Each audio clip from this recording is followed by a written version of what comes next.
This video is a bit different to the others. There are no models, no building, no kit review. Instead, I want to show you how I go about cleaning and maintaining my spray booth.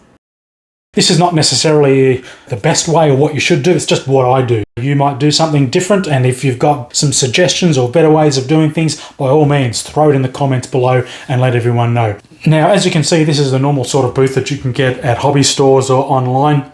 It is a little bit wider than the standard booth, which means you can fit more in it, which is a good thing. And also it's got twin fans to help extract more materials out the window. I run this cloth in the back of it, and that helps capture some of the heavier main particles of paint before they even get to the filter that's built in behind this. Now I'm going to tear this out and replace it in a moment. But before I do, just talk about some of the things that I've got in here. Again, this is not necessarily the best way of doing things, but it's the way I do it. So if yours is different, let us know. Firstly, this canister here is for any leftover paint that's not a standard color. What I mean by that is I decant my spray cans into jars like this. So this is Tamiya's TS26, for example. So if I've been using this and there's some left in the brush, I'll just tip it back in the jar. But if I've done a one-off mix, for example, I don't have a jar to put it in, so I just stick it in here, and that's just for basically scraps and leftovers. This here is just when I load the airbrush up and I just want to do a quick test, put it on here. So there's multiple layers, multiple different types of paint on that. Also been some decal testing with some clears. This is simply a stirrer, so help stir the jars of paint. This is a pipette that's purely for thinners. And I normally put a bit of thinner in here to clean out some of the airbrush parts afterwards at the end of each session. Just a few cotton buds here, so if I'm getting some build up on the tip of the brush, just use that with some thinners just to clean it out. Typically that's only required if I'm using the brush for a long time. Also got a bunch of pipettes here of various colors. Sometimes I reuse these. For example, this has had some flat clear in it, so I use lacquer paint, so it'll re-dissolve what's in there. So I don't reuse them a lot, but occasionally I do. And then the brush itself, this cleaning pot has been a really good thing. If you're transferring from rattle cans to an airbrush, strongly suggest you get one of these, because you can run your thinners through here to wash the brush out and just run it into the pot, and that captures all of the wet heavy particles inside the pot, and then there's just a vent at the top here that vents out any leftover fumes, which can then get extracted out the back of the booth. So that's really reduced the level of fumes in the modeling room. So I'll just get that out of the way for the moment. And this is all just held in with bits of masking tape, so just let me get this out. And it's reduced a lot of the paint getting through. But as you can see, there is still a lot of paint getting into the filter, but it's not clogging the filter to a point where it's not going to be usable. I'm just going to fold all of this up out of the way. And that can all go straight in the bin. Now this is the filter that comes in the booth, and I'm going to take that outside and give it a few whacks on an old wooden fence post out the back, just to get rid of the main dusting in there, and then we'll refit that, clean out the booth, put new cloth in.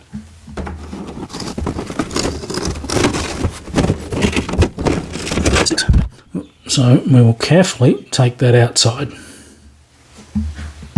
We're back from belting the living daylights out of the filters. There is residue in here, so I'm just going to wet this a little bit and just wipe it up, just to clean it down. I know some people don't worry about doing all of this with their booths, but just want to get rid of the main loose stuff here.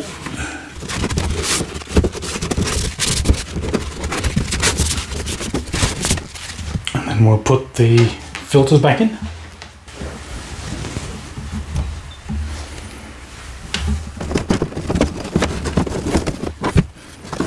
This one up the other way so that it gets used a bit more uniformly.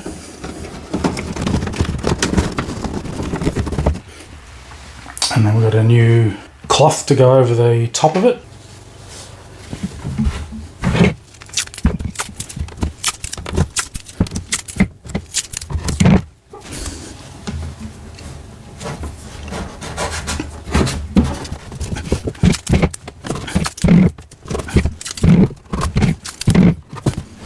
And I lay some of this down in the bottom, just in case I get a spill. It's at least going to capture some of it. Just standard paper towel.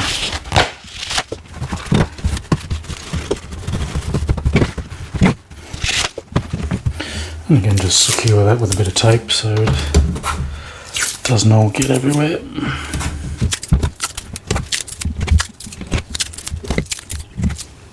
Put the bits back in.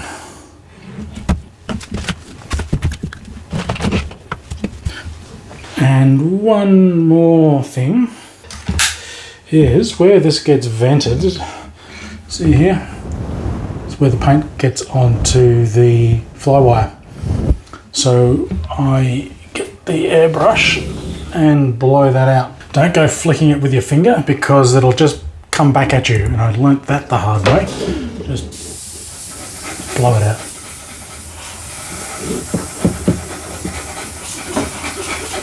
Oh, and something else. To stop dust getting in here, I sometimes leave parts in here to dry, but to stop dust getting in, I made up just a cardboard cover. It just sits over the top. Bit of a cut out there, so it sits down snug, and that just keeps the dust out of the cabinet.